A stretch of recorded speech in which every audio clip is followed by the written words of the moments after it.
Y aquí comenzamos nuestra sección para hablar de todas las noticias económicas, hoy de la mano de Juan Pablo Lucumí. Juan Pablo, buenas noches. Buenas noches, ¿qué tal todo?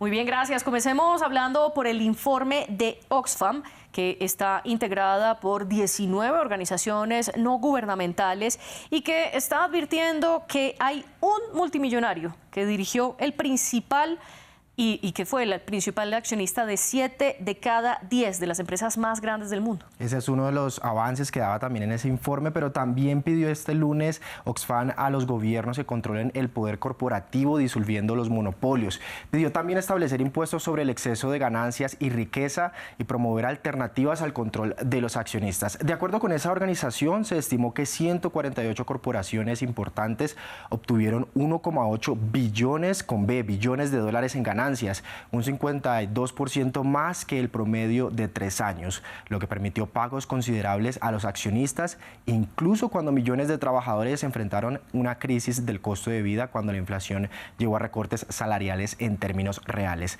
Previamente, nuestra enviada a Davos, Daniela Blandón, habló con una de las autoridades de la organización y esto comentó. El informe apunta a una nueva era de supremacía multimillonaria. Estamos diciendo que esta será una década de divisiones. Los 5 más ricos del mundo han duplicado su riqueza desde 2020. En Occidente, 5.000 millones de personas en conjunto se han empobrecido. Esto está sucediendo cuando 800 millones de personas en el mundo duermen con hambre. Entonces esta es una desigualdad realmente obscena. Y lo que estamos viendo es una era de control del mercado por parte de los multimillonarios.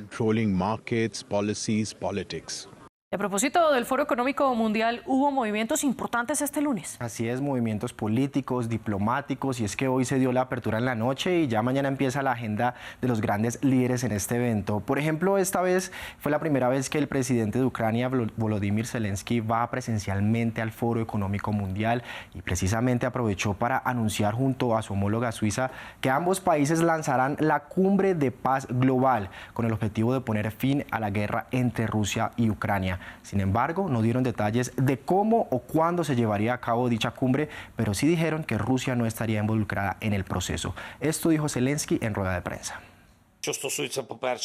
En cuanto a la lista de países, estamos abiertos a todos los países del mundo que respeten nuestra soberanía e integridad territorial, por lo que ustedes pueden sacar sus propias conclusiones sobre a quién invitamos. En cuanto a China, que desempeña un papel importante en el mundo, nos gustaría que participara en nuestra fórmula de paz y también en la cumbre, sin duda, pero ustedes saben que todo depende en este escenario. Cambiamos de tema, Juan Pablo, porque hemos analizado los retos que enfrentará el nuevo gobierno de Bernardo Arévalo en Guatemala. Cuéntenos en la sección económica, ¿qué se espera? Ahora vamos a hablar de los números de este país que cerró el 2023 con una inflación registrada de 4,18% interanual según los datos del Instituto Nacional de Estadísticas guatemaltecos y mantuvo una tendencia a la baja luego de los picos de septiembre y octubre que rondaron el 5% anual. Ahora, este dato podríamos compararlo con la región porque los países de Centroamérica cerraron el 2023 con una inflación promedio del 5% frente a los datos registrados en 2022, con países como Honduras y Nicaragua que superaron el 10%, usted lo puede ver discriminado en la pantalla. Ahora, según el Banco Mundial, la economía de Centroamérica se desacelerará en el 2024 y crecerá un 3,7% frente al 4,1% de 2023. Ahí hay un pequeño desbalance con Panamá a la cabeza, con una expansión del 4,6% del Producto Interno Bruto. María Clara. ¿Y cómo está Guatemala en otras secciones económicas, como por ejemplo el sector laboral o el índice de pobreza? Pues miremoslo entonces, porque Arévalo lidiará con un país en el que más de la mitad de su población vive en pobreza y atravesando por la violencia, siendo las principales causas de los inmigrantes centroamericanos hacia Estados Unidos.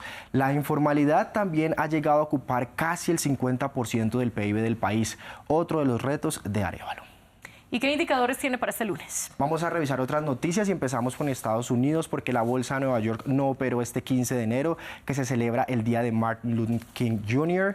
Pasamos a la región porque Argentina, Colombia, Brasil y Chile cerraron con ganancias este lunes, mientras que México y Perú fueron los perdedores, aunque este último registró un crecimiento positivo en su economía en noviembre de 2023. Desde pues, los 6 meses de números rojos que tenía. El presidente de Venezuela, Nicolás Maduro, aseguró que la economía de su país creció más del 5% en 2023 y lo catalogó como el mayor crecimiento de América Latina y el Caribe, pero no precisó el porcentaje. También dijo que espera que este año Estados Unidos retire las sanciones. Entre tanto, Ecuador reportó que en 2023 alcanzó una recaudación tributaria de 17.420 millones de dólares, lo que supuso un incremento del 1,5% en comparación anual. ¿Y con qué cifra vamos a comenzar la semana, Juan Pablo? Pues vamos a continuar con Ecuador, acabamos de hablar y son los 1.020 millones de dólares que necesita ese país para afrontar la guerra contra el crimen organizado.